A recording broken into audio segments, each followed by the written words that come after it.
The top 20 most frequently asked questions by newbies about wholesaling houses, 16 through 20, with a bonus. Stand by, let's get it.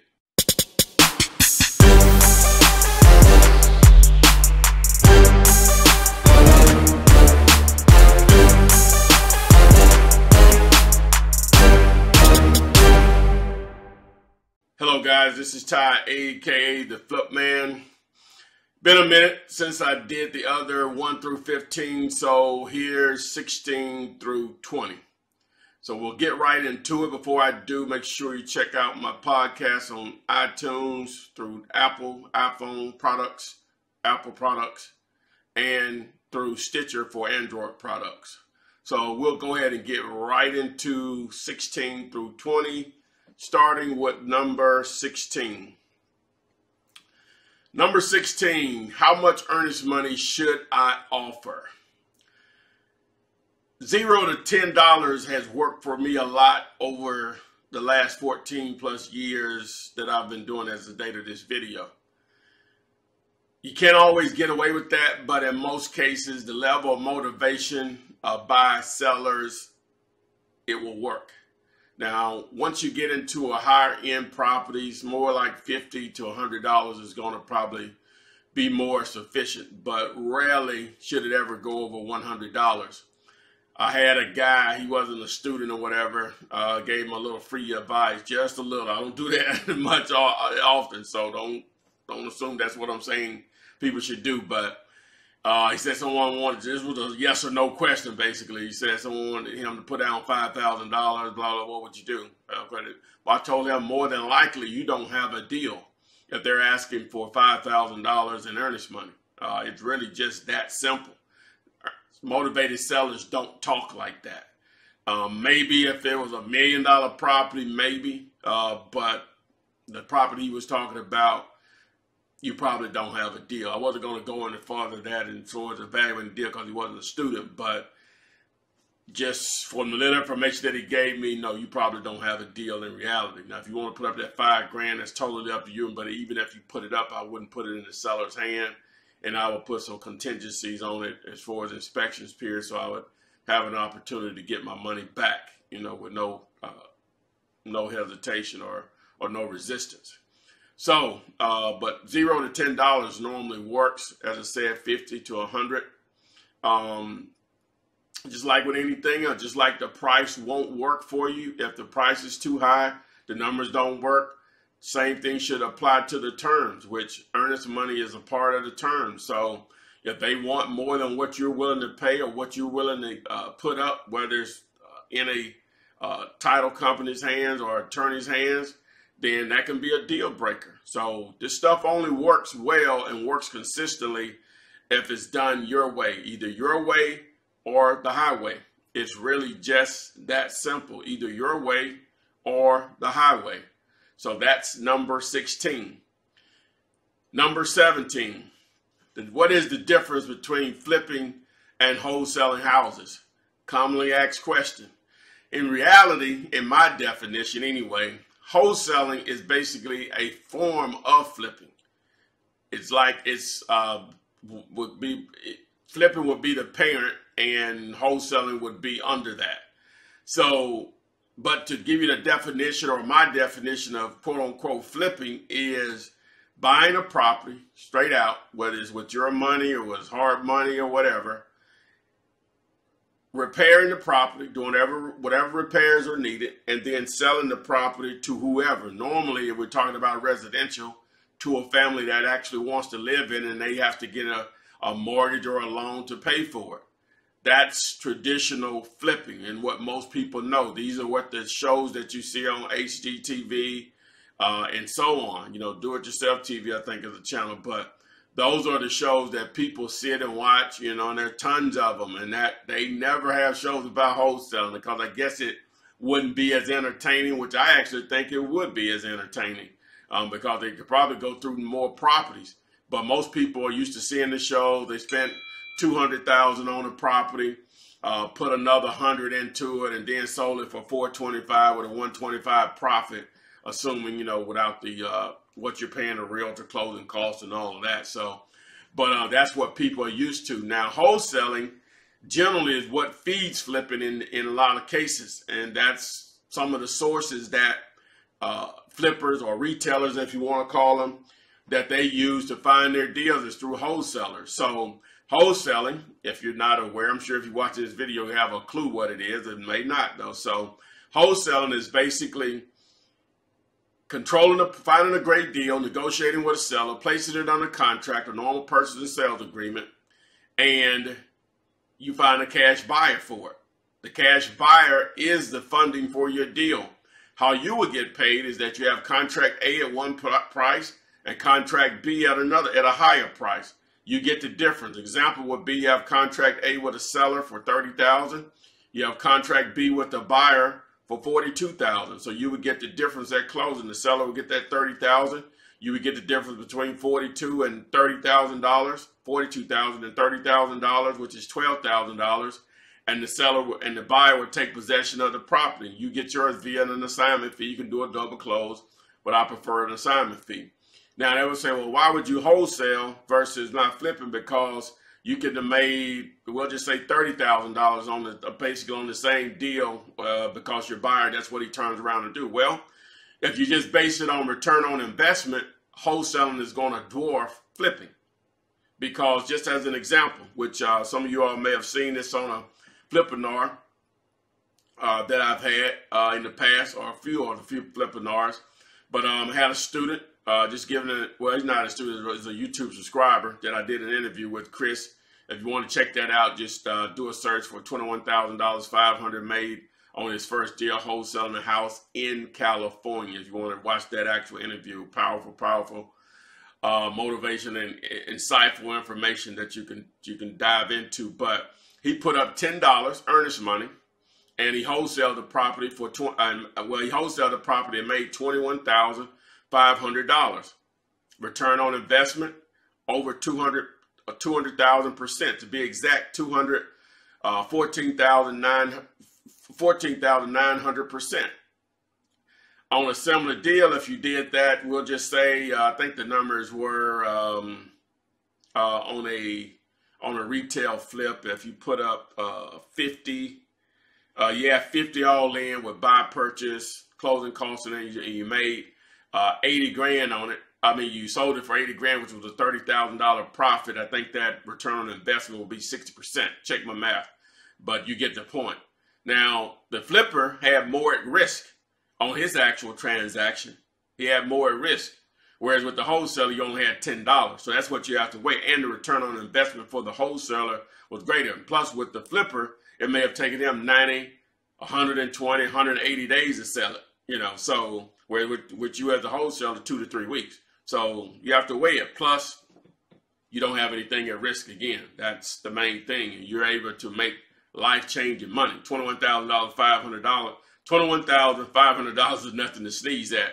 For a lot of people, that's a year's salary. So both work, but as an entry point, wholesaling, I'd highly recommend for anyone because it allows you to make money at the same time, learn the business, and the mistakes that you make don't cost you money. You may have some egg on your face, but egg on your face is free, as I often like to say.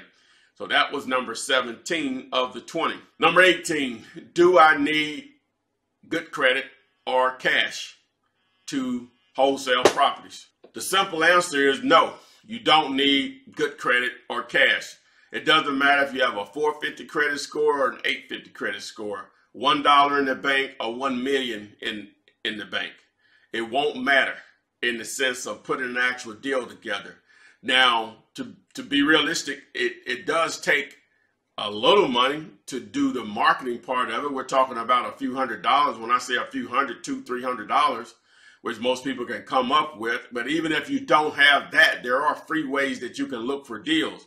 But it's a lot more difficult, takes a lot more patience to do it that way, but it's being done all over the country. There are ways to do it that way. So the reason that you don't need cash or the credit to actually make money in real estate, whether it's houses or commercial or residential, is because you're using OPM, other people's money. And or AKA cash buyers in most cases, especially when you're talking about houses. You're basically understanding, as I explained before, on the definition of wholesaling, how to take a power of a contract, controlling the property long enough where you can actually cash in on the deal.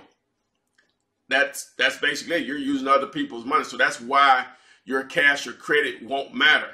And again, it only works if you have control of the seller from the beginning. They have to be highly motivated to even get the price that you need to make it work to become an actual great deal, because that's the only way that you're going to be able to wholesale properties and make great money, and cash buyers see you as an actual asset, a benefit, someone that they need to deal with, is because you can help them make money by providing great deals.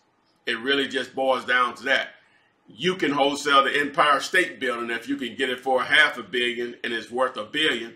You can find a buyer for it tomorrow. Number one, because you're going to have the entire world that would be interested in that property if you want to wholesale it at, we'll just say 700 million. So that's a $200 million payday. I know I'm talking about some ridiculous numbers, but that's the way wholesaling works. It doesn't matter. If you can find a great deal, which that would be a great deal if you could get the Empire State Building for $500 million, it's worth $1 billion. Not likely to happen, but I'm just giving you an example. It doesn't matter because you would find buyers, and you would find a cash buyer that will take on that deal because of the upside at that type of discount on their actual money, on their return on investment. So that's actually number 18. Do I need good credit or cash? The answer is no to wholesale houses. Number 19, why would an owner sell their house cheap to me? One word: motivation. That is the only reason someone will sell you a house cheap enough where you can wholesale it. Their property is not an asset to them anymore, but it has become a problem, and they will view you as a problem solver because they saw one of your messages that says, we buy houses. They may receive a letter, seen something online that says you buy houses. Say, let me call this person because I have this piece of real estate, this house I need to get rid of. Why would they do it though? Why would someone be that motivated to sell you a house so cheap? If you haven't heard this before, here we go.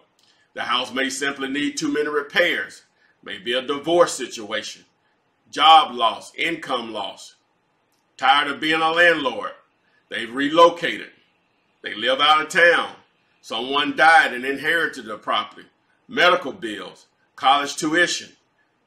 I could go on, but those are some of the main reasons why someone will call you and want to sell a house to you at a very cheap price, which creates motivation, obviously. So that's why when people call it, well, will this work in my city? Well, any city that we're talking about, any market, the things that I just named, we know they exist in all those markets. So that means the level of motivation will be there to sell a house cheap. They just need to know that you exist. That's your job as a wholesaler. You're really a marketer. You have your own marketing firm in reality, because your job every day is to get up and let people know you exist. If you do an effective job of that, you will make money. You will change your financial situation quickly.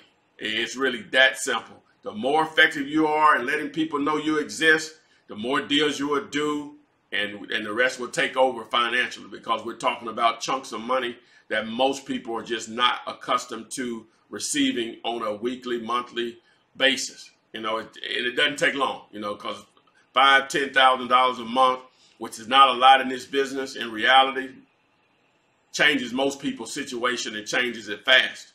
So when someone asks me, can I do it in my city? All of those issues exist in every city. I don't care where you are. So that creates motivation, which creates opportunity for you to make money and do deals on a consistent basis. As I said, you just need to let them know that you exist. That's number 19.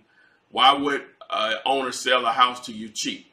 Number 20, can I wholesale a house that has mortgages, taxes, or liens in place? And the answer is yes. And it's really just simple math. The mortgage, lien, taxes, or whatever, if it's a combination of one of the three or two of the three or whatever, the amount just simply needs to be less than the amount you need to make the deal work. It's really that simple. Everything else will be taken care of closing and when the title work is done, to find out what the actual payoffs are for a mortgage, lien, or taxes.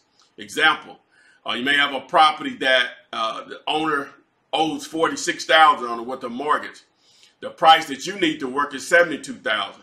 So that deal will work. So at closing, the owner wouldn't get $46,000. They would get the difference of 46 and 72, which is $26,000, if my math is correct, at closing instead of the 46. All right. Now, if it's a situation where they owe 46, but the price that you need to work is $30,000, then that deal wouldn't work. They owe $16,000 more than what you need to make the deal work, and most people are not going to come to closing, the seller, with $16,000 just to make you happy. Just not going to happen. And that never happened to me. I'm not sure. I'm sure it's happened to some people, but it never happened to me. Not that much. Now, I've had deals where people just take the payoff, and that rarely happens, but I have had deals like that. All right. So same thing with taxes and liens. The taxes or liens just need to be less than the price that you need to make the deal work. So it's that simple. So here's a bonus. I don't know if you consider it a bonus, but I'm going to give it to you anyway. But this is a common question that I get, and I always like, man, am I doing that great of a job to make people think? I don't know what they think about me, but I'll get a question. What do you think about this XYZ's guru? Got one of those calls, messages on one of my YouTube comments the other day, and my question to him was, can you talk to this guy? I put his name out there. I asked him, can you talk to him? That answers your question right there. You can actually pick up the phone and call me, but not even that, because I'm not saying I'm the best, even though I think what I have to offer is better than anyone else. I don't know if I'm the best, but I know the free content that I have out there that anyone can take advantage of, and many have, to do deals. No one else does that. No one else does that. Maybe a few guys put some information out, but no one has the library out there that I have that's free. Just to toot my own horn, beep, beep. But my question to you is, come on now. You don't ask Coke what they think about Pepsi, Ford what they think about Chevy, Samsung what they think about Apple. Not saying that I'm any of those companies, but whenever you ask me about another guru, that's what you're basically doing for me, because it's not like I don't sell a product. Even though I give away a lot of information for free, I do actually sell a product. So again, come on now. So I hope you enjoyed these 1 through 20. I finally put the last 5 together with the bonus. Remember the 200 plus videos I have on YouTube. Check out my podcast, flipmanpodcast.com, for Android and Apple products. Also, follow me on Twitter. Follow me on Instagram. Remember the Flippinars on Thursday nights at 7 p.m. Eastern. You can access those through flippinard.com. If you're interested in coaching and step-by-step courses on wholesaling houses and apartments, also flipping vacant commercial buildings, you can go to flipman.net and you can sign up there if you need an actual coach, which is a paid option versus the free videos I have here on YouTube. Again, I appreciate you watching this video. I hope it helps. Please like it, share it, tell a friend. Please share it, whether it's on Facebook or YouTube and wherever else you may find it. Again, thanks for watching, and I'll see you on the flip side.